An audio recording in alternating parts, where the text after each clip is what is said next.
Hi guys, welcome to the Basic Cloud, and मैं यहाँ पे I am here with the third questions.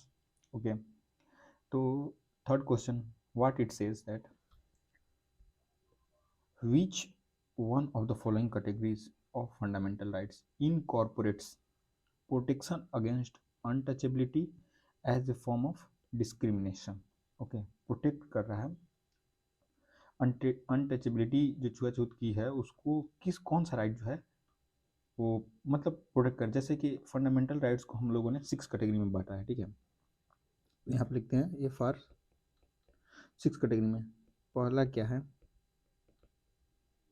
Right to equality, जिसको article 14 से लेकर के 18 में डिस्कस किया है। उसके बाद राइट टू फ्रीडम, जिसको हम लोगों ने 19 से लेकर 22 में है। उसके बाद सेकेंड हो गया थर्ड वाले में हो गया राइट अगेंस्ट एक्सप्लॉइटेशन। ओके, जिसको आप हम लोगों ने 23 और 24 आर्टिकल्स में देखा है। और फोर्थ वाला जो है right to freedom against religion, that is 25 to 28। Fifth में है अपना cultural and educational right, CULTUR, cultural and educational right. Okay, जिसको 29 और 30 में। और last but not the list, sixth most important, right to constitutional remedy, जिसको article 32 में। और जो आर्टिकल 31 है, ठीक है, वो प्रॉपर्टी वाला जो राइट है उसको एलिमिनेट कर दिया गया है, और वो एक लीगल राइट है, नॉट फंडामेंटल राइट, एक नॉर्मल राइट हो गया है, जो कि आगे आप लोग पढ़ेंगे। आई थिंक आर्टिकल 300 समथिंग है शायद। ठीक है, और तो इसमें ये सब राइट्स हैं। ठीक है, तो हमारे क्या बात कर रहे हैं यहाँ पे, अनटचेबिलिटी। अनटचेबिलिटी कब होगा, जब हम when we think other people as a lower than us, or we can say that discriminate them on the basis of what we can say that is they are uh, low in their judging, we are judging by their standard of living, that is the untouchability.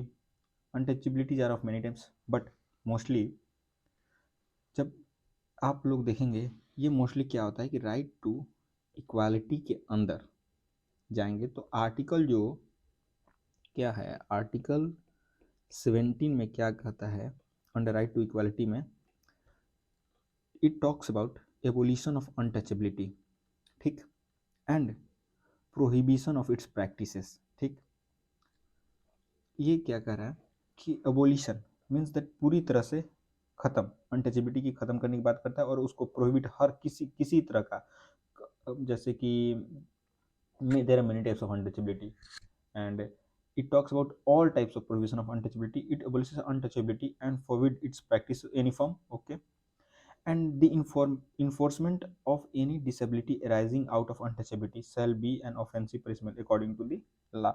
तो यह article 17 में जो कह रहा है कि abolition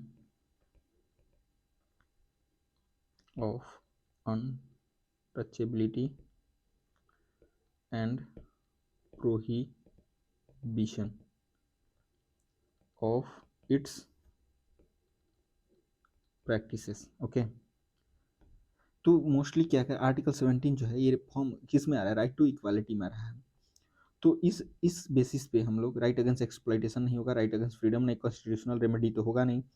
तो ये ऑप्शन जो हमारा डी है, डी में ही its talk about abolition of untouchability and its all मतलब and provision of its practices in any form. ठीक, तो मोस्टली क्या है, आर्टिकल 17 जो है, जो कि राइट टू इक्वालिटी के अंदर आता है, तो ये जो इसका राइट आंसर होगा D, D is the correct answer. This question came in UPSC pre 2020.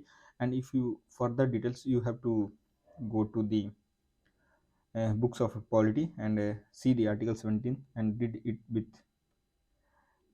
it carefully, and you will find that article 17 only talks about the right under the right and right to equality में कि the abolition of untouchability and prohibition of its practices. It abolishes untouchability and forbids its practices in any form, and the enforcement of any disability arising out of untouchability shall be an offensive punishment in accordance with law. ठीक, देखिए सबका अपना अपना right है. सब लोग जैसे कि क्या बोलते हैं, सबका हक है यार कि जैसे नॉर्मल लाइफ है तो सब लोग को हक है कि वो ऐसा जिए. नहीं नहीं कि कहीं पे भी गए कहीं पे उनको जैसे कि कुछ कुछ देखिए अनटचेबिलिटी जो है. अभी एक केस फेमस केस चल रहा है सबरीमाला मंदिर वाला, जैसे कि वुमेन्स को वहाँ पे फेस करना पड़ रहा है. ये नहीं है कि मोस्टली दी जो कि ईयरली टाइम में पुराने what we say that in not before independence only they are there is too much caste system in India. That is the most famous case of untouchability. ठीक, तो वो है. ठीक है, और उसके बाद जो है कि पहले जो लोगों में क्या था ना कि कहीं पे कुएं most most of you have seen that the biography of बाबा राव भीम साहब अम्बेडकर. ठीक, बी आर अम्बेडकर साहब. ठीक, इनकी बायोग्राफी में आप लोगों ने देखा होगा कि इनके लिए जहाँ पे ये उस टाइम सक्षम थे, पैसे से लेकर हर तरह सक्षम थे, बट जो मानसिकता थी ना कि ये महार कास्ट से बिलोंग करते थे, वहाँ पे इनको क्लास से बाहर बैठना पड़ा और पानी के लिए इनके लिए अलग से मटके में पानी रखी जाती थी ताकि. तो ये एक टाइप ऑफ अनटचेबिलिटी है. जैसे कि और फिर सबरीमाला मंदिर में फीमेल के वो भी एक अनटचेबिलिटी प्रैक्टिस होनी चाहिए. तो उस पर तो खैर अभी कोर्ट्स में केसेस वगैरह चल रहे थे, लेकिन मोस्टली क्या है ना कि आर्टिकल जो 17 है यही कह रहा है कि it abolition of untouchability and prohibition of it's all practices, all kind of its practices. तो इसमें वही बात किया गया है. तो आर्टिकल 17 और डी जो है इसका आंसर होगा, D will be the answer. Okay, so thank you.